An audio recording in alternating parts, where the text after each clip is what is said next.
Yeah, we're going to do the round table first. Right, so this, you can keep this for now. It's actually interesting. Keep it for now and then change it when the round table starts. So today's going to be pretty freaking insane. Rishab, can I swear or no? Because I need to be careful. No? Okay. It's going to be pretty freaking insane. So I have two panelists with me that don't usually come on stage. One of them is a project that was the most successful launch last year. A lot of you might know the name. They don't like coming on stage. They've been building. I had to force them to come today. And this is the first time they come on stage since launching their project. The project is Blocktopia. The second person coming on stage is Adam Cata from Decentraland. Adam now runs NFT Tech, which I'm involved in. And it's a public company in the NFT space. And he doesn't like coming on stage either. He literally got out of his cab. He's going to look homeless right now because he got out of his cab and ran all the way here for the panel. And then we're going to have a panel talking about the metaverse, what to expect over the next few months. And then I'm going to freaking dance. So Gaurav, where's Gaurav? Gaurav convinced me to dance on stage. Now, I've danced around the world. I travel dancing around the world. But I do it outside my crypto world. Like, not many people in crypto know that I dance. So yesterday, I flew in my dancing partner. No joke. I flew in my dancing partner. She's right there, Jennifer. She's very nervous right now. And I've got my dancing shoes. Look at this. I brought my dancing shoes on as well. Shiny. And then, and then I'll be doing a shout out that one for you as well. Let's kick it off with the panel first. Adam Cata, NFT Tech. Big hands. What's up, bro? Ran all the way here. Get big. Paddy, what's up, man? I was worried that you ran away. How are you, man? Paddy from Blocktopia. Congratulations on your launch, man. Good to have you, bro. Adam, do you want to sit on like you said, Paddy, and Adam sit on this one? All right, guys. So, what I want to do? I need to be in the middle.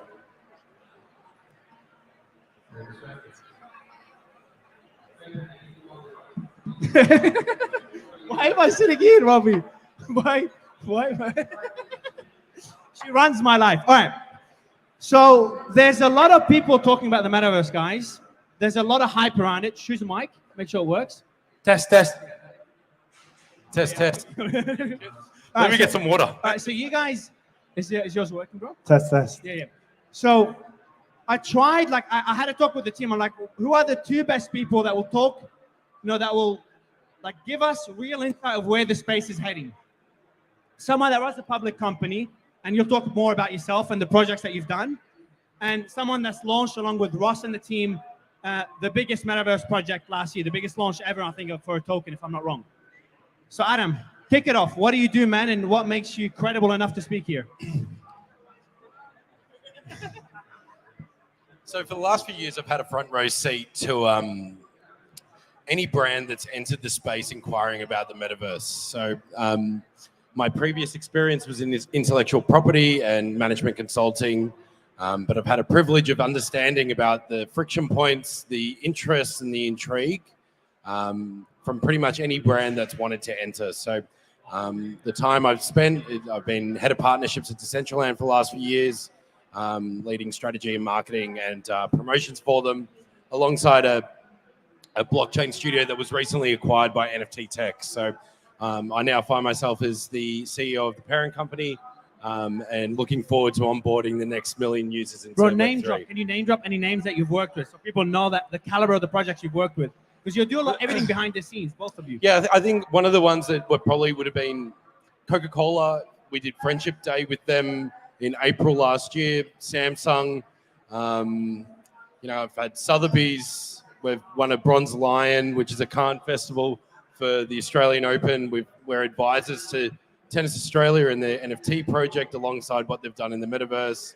We've got Elvis Presley estate, World Table Tennis globally. Lots of different things. So if you're wondering, like anyone that says to you the metaverse is hype, all the top brands are coming into the space. So keep that in mind. Now, Paddy, I'll let you intro Blocktopia. Most people know about Blocktopia, the project. I don't know you personally. And I'll kick it off with a question I think a lot of people would be thinking about.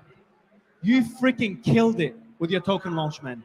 Do you mind if I ask, like, not what's the secret sauce, but what are some strategies you use to get such a massive, obsessed community?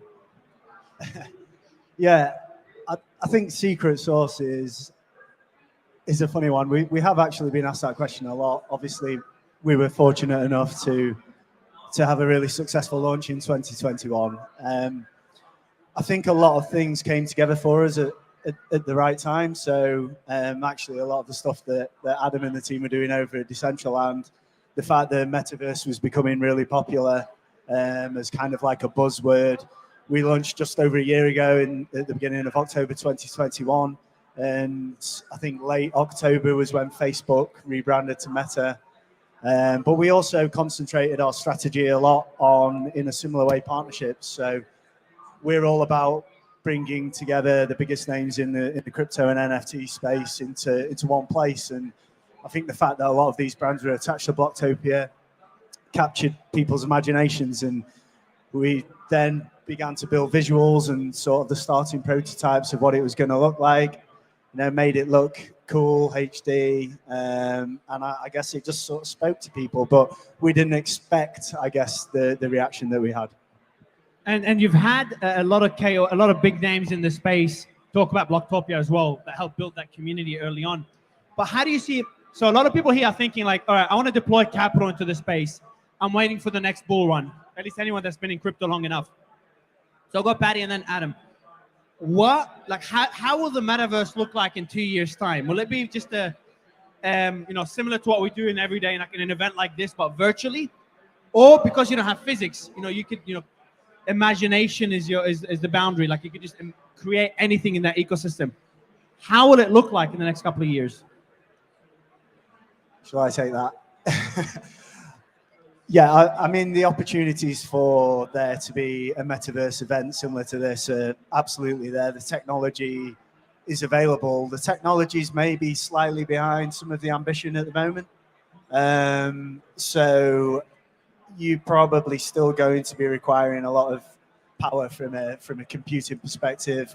So if you think about like an Oculus headset, for example, the capability to have a virtual reality event that's something like this and looks exactly like this isn't quite there, because graphically it needs a lot more power to be able to do that. But that's only going to improve over time, right? So if you're thinking about 1 year, 2 years, 3 years, 4 years, all of a sudden these things start to become way more possible. You know what we should have done? The dance I'm doing in like 20 minutes, we should have done it in the metaverse as well. Well, is that the technology? We will do that in Blocktopia one day, That was Mario. sick. Yeah, you've got to bring those shoes that you showed though. Yeah. We'll make them an NFT. All right, man. Again, very underrated behind the scenes. I've always asked you that question for like a year. Whenever I want to know where the space is going, I speak to Adam. There's a lot of hype around gaming, a lot of hype around like things that are not possible technologically. You work with those top brands. What are the practical things they're doing now? I think there's two parts to that. One, we need to reflect on what the last decade has done to UI on browser and other experiences, and what we see today. Like, we work with technology, let's say Australian Open, and they've got sideline technology that basically can see where a ball lands in a court. But that's only been recently, the last few years, where companies can trust in that. And we've been able to build our NFT blockchain strategies around using that data as well. So I think virtually, there's always going to be a place for people to connect online socially. And if we look at the way that social platforms exist today and how the early metaverses are building and creating, we can expect a more intuitive, seamless transition. But at the same time, it's still anchored or limited by the hardware that we need to use. So I'm hopeful and I'm optimistic. My partner always reminds me that because I'm Pisces, that I'm terribly optimistic at times. But I do think that we will see a more seamless transition to the space. But will it be what we reflect on in 10 years from what we saw with YouTube's UI and how it is today? It's hard to know how many years that will take to get to that expectation. But I keep a level head about it, and I think that it will still continue to grow and people will still be activating and being social online. So I think the other problem, Adam, as well, is that expectations are different for everyone, right? Totally. So what is a metaverse? You know, you could ask 100 different people and they probably have a slightly different reflection on what it should be and what it could become. So there's maybe some sort of standardization that will happen over time, but I think there'll be lots of different attempts as well at delivering a metaverse first before we kind of get to a position where there's something that, you know, maybe is a bit more of a uniform point of view. Yeah, look, Roblox is a great project to show how individuals can connect, walk around, play games, and hang out with their friends. And we've all been doing that. If you've been playing games, I've been doing that for the last 30 years of my life. You know, like in the last 20 socially online. So I think, you know, where it will come to is like how to connect to audiences and how to add a value proposition to them that will be different from just logging on in your TV and watching something. And I do think the technology is getting there to make things more interesting and more engaging. So and look, we've always separated metaverses into two. At least I have. And correct me if I get it wrong or if you disagree. Social metaverses and gaming metaverses is where, you know, the two path projects are taking. And I see them over the next few years converge more and more. Gaming metaverses or ecosystems, whatever buzzword you want to use, just having a social aspect. What was the game? Was it Second Life? They started off as a game and they saw people just hanging out there, and then they built out those social aspects to it. And then with social metaverses or a place for people to hang out or for events to happen, the ability to gamify it is just another reason for people to coexist there. Splitting metaverses into those two cohorts, would you agree with that approach to the space? have you seen Grand Theft Auto and what's happened? Like, and I think that's the thing. It will merge at some point. It depends on the individual and what they want to do. They just should have the option to be able to do it, I think. You know, like what I saw in Decentraland over the time that it didn't exist and then it did exist. People would go and connect with different people and collect things. They'd try and attempt games, but they're a community of people that are engaging in real time and they're forgiving because you're building in real time. Whilst there are other games that exist already, like Minecraft or Roblox, that have fundamentals that people enjoy, but at the same time, they're for a particular demographic. I agree. I think at that one point, you can find someone can enjoy it for whatever purpose it is, but they can also socially connect with anyone around the world. Yeah, and there should and will be different options, right? So a brand may try and combine both. A brand may specialize in one and a brand may specialize in another, and they're all valid and can have valid user bases, and that's absolutely fine as long as people enjoy them and want to spend their time there, you know? Next question is something I like to ask, and I ask it in every panel. You know, no one talked about NFT back in 2018. No one talked about metaverses either. What are some things that people are not talking about enough? Everyone's talking about NFTs and the metaverse right now. I'll give you examples. In the last panel, I mentioned in-game assets, something I'm really bullish on, or mildly bullish on. I like in-game tokens because it represents the entire ecosystem, and social tokens as two things that I'm interested in. Anything specific that people are not talking enough about? I don't know if it's something that people aren't talking enough about, but I guess what we're doing at Blocktopia is building something similar to a shopping mall, really. So if you think about Dubai Mall, you go in there, there's lots of different stores that you can visit. Instead of just retail purposes, we're trying to, I guess, build something that's got similarities to this, in that there'll be lots of crypto projects, NFT projects. You can go into those stores and you can learn more information. I suppose the build on top of that is how and when you integrate real world brands, we will have avatars. Those avatars can be dressed in whatever clothing you want. There'll be an NFT mechanism that allows you to own that clothing and also physically be sent that clothing to your store. So the whole kind of digital route. So it's not so much that people aren't talking about that enough, but I think that will become a pretty big thing. And then a kind of layer for us on top of that is then the interoperability of it. So we use an avatar system called Ready Player Me. And the reason that we're doing that is because they're in lots of other games and metaverses. And we like the idea of people being able to come into like the Nike store in Blocktopia, buy some sneakers and go and I love go, this, bro. you know, kind of run off to another game and wear those Nike sneakers there too, and that really adds value to that product. Yeah, so before Adam goes, essentially, like just imagine this, guys. You have your avatar, all right, from Ready Player Me or whoever else. That avatar is your identity online. Could be anything. And then initially, I think it will start as like people that look like humans, initial avatars before we evolve into Yeah, creative be humanoid, stuff. yeah. Like that adoption will be slow. And that avatar will go from metaverse or ecosystem or world or whatever you want to call it to another. Go from watching the Australia Open that NFT Tech is doing to going to some casino or some event happening in Blocktopia and socializing there, to going to Axie or Sea the Heroes or whatever other project and playing a game and mining in a galaxy with that avatar. Now, that avatar is your identity. You want to dress it up. We all dress in a certain identity.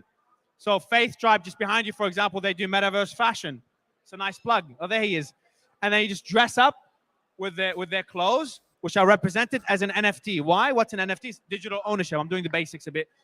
You're owning something online the same way I own the phone in my pocket. That's it. Where's my phone? Oh, I own my phone. So that identity you've decorated with fashion and you've experienced different ecosystem is a world that we kind of live in already. But we live in a very boring version of it, a Web 2 version of it, which is go from YouTube to Facebook to TikTok. And I think those experiences are not only becoming more immersive, but the concept of ownership, which is why decentralization, you know, we're in a crypto freaking conference, is important. It's a good segue because I was going to talk about You're what welcome. people aren't talking about, which I think maybe is it's hard coming from me now being in the public markets, but the purposeful projects that we build are very much around the fundamentals of Web3. But I think we've got an opportunity to rewrite what the internet could be, you know, like what it was destined to be in many ways. Decentraland, if you can reflect on it, it's not just a platform, it's a real ethos about governance and community and what it means to hold a token and what voting power you give back to the individual, what they own, what their choices are, and what they can do. And is there a centralized body that actually runs it, or is it in good faith of a DAO? And, you know, like I think there's a lot to unpack from that about even how major brands or IP holders can enter the space or start to give value props back to their community and audience. So I'm looking forward to over the next few years unpacking that with a few of our projects. We're doing that with Elvis Presley estate at the moment, where Elvis Presley fans, you know, from the last 30, 40, 50 years have not had a voice that can make an impact on the things that they'd like to see. And we've built an NFT platform and mission to rectify that for his digital estate moving forward. So like the experience itself doesn't have to be decentralized. Like you can have centralized entities giving you a great experience that many of you call the metaverse, which is just improved UX and UI, and you know, virtual reality. In the metaverse, the open metaverse that we talk about is not virtual reality. Virtual reality is just a way to experience it. It's, you know, what Adam said is this, it's an experiment that we're all part of, one that's kind of proven itself, where we, you know, there's not only not reliance on central entities, but again, it's just basic concept of ownership in a virtual world. Which I think is really interesting and a lot to digest within. There's a lot to that was me coming in here, like it was all over the place. But, you know, like there's a lot to digest, and, you know, it can mean that a brand can really give back value props to their audience and their customer base in a safe and safe way, but something that actually gives value back to that customer. So, yeah, there's a lot to explore, a lot to unpack in the next few years, and we're building in real time. We're building case studies in real time, and there's no true rule book. It's just, you know, great builders building great things that can keep everyone else honest and push forward, I think. Yeah, I definitely agree with that. You know, there's no rule book. There's no real kind of obvious roadmap or direction. At times you have to kind of make decisions which take you off down slightly different routes, you know. So for example, we're going to be focusing a lot more on virtual reality events, which wasn't necessarily what our original vision was kind of a year ago.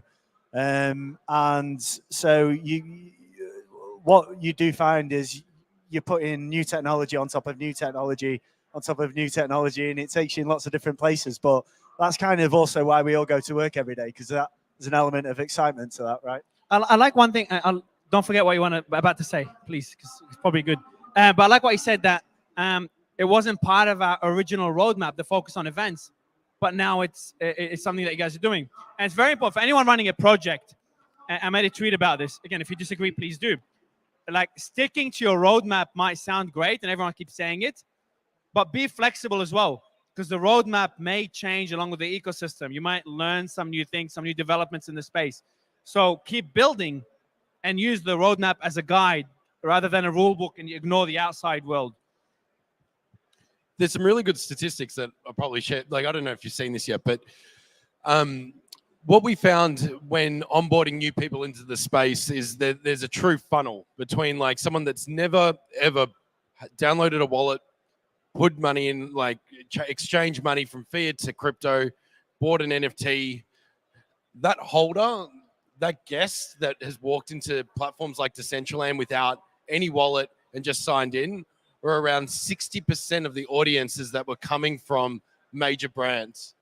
And the romantic vision that I have with a lot of this, and there's a lot of romanticisms, but the romantic vision I have is that there's amazing onboarding tools in Web3 that come from opportunities through metaverse. So if you sign up or you want to go and see an experience within a virtual world and you've never downloaded a wallet, you can enter as a guest. You don't have to do anything. You then explore things and you realize gated experiences require particular NFTs or a digital wearable that you want to collect that you can't because you don't have the wallet connected. It goes through this funnel, this purpose about someone identifying what they like, what they want, and then by that want, getting that need. And I think there's that romantic vision of like what an amazing educational onboarding tool virtual worlds can be to set a new purpose or a place for brands and customers to come in. Yeah, I think education's the key word there as well, isn't it? So our kind of broad, our kind of broader vision and purpose really was to be something that brings everything together into one hub, all under one roof for cryptocurrency and NFTs. And we see ourselves really playing a part in mass adoption of crypto because we think it's a good thing. You know, it still gets bad headlines, but education is really important in that sense. And we see a lot of our users coming along that don't know anything about cryptocurrency and NFTs. And we want to make that an easy and accessible journey for those guys, and then also be able to go and enjoy the fun stuff and, you know, meet their needs in other ways as well. So it's kind of converging all of those things together as well. Cool. Before we do the dance, we've got 2 minutes left. 1 minute. In 1 minute, I can't obviously answer this question because I'll probably take like 5. So in 1 minute, for the audience to relate to this, we're in a bear market. Things are brutal for everyone. How long have you been in crypto? Decade. How long have you been in crypto? A couple of years. All right. So that's your first bear market? Yeah. How give us like a 30-second outline of one experience in that bear market. They're like, fuck, sorry for curse. Like, damn, that's really tough. That's really, really, really hard to get through it. I know you keep building in the background. Any experience you want to share? I know that a lot of people here are feeling a lot of pain now.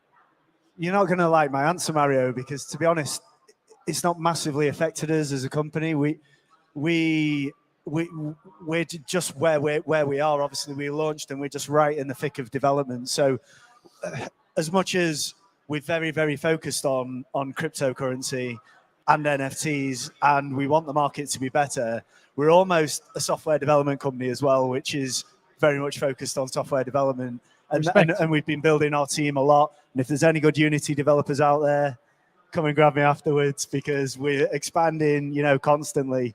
So the bear market, whilst we don't like it, and it isn't great, and, you know, timings wise, we want it to get better. It hasn't sort of hurt us too much as a brand. Please, anyone that has a token, no, you don't have a token, so your answer will be different.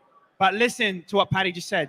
There's projects that buy their own tokens to sustain the price, or they link their emotions to the token.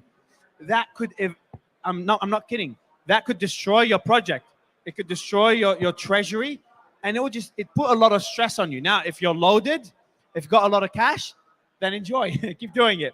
But I was speaking to a project yesterday, and they were telling me, Mario, we struggled because we wanted to try to maintain a certain floor. I know it's unrelated to the metaverse, but at least I've got a mic to kind of express this publicly. I hope some of you can relate. Adam, you had an agency, man. I guess you'll probably be different. You'll be similar, but I know you're emotional as well. So how's the bear market? No, look, I think you just got to be transparent with your community. You've got to be transparent with your team. You've got to be transparent with your family and friends about what you're doing and what you're dealing with. And you keep fighting through. I think the term they say is keep building. I think that's a bit of a cliche, but yeah, at the end of the day, I think being transparent with, if you've got an active community, working through with them about what you're building and developing.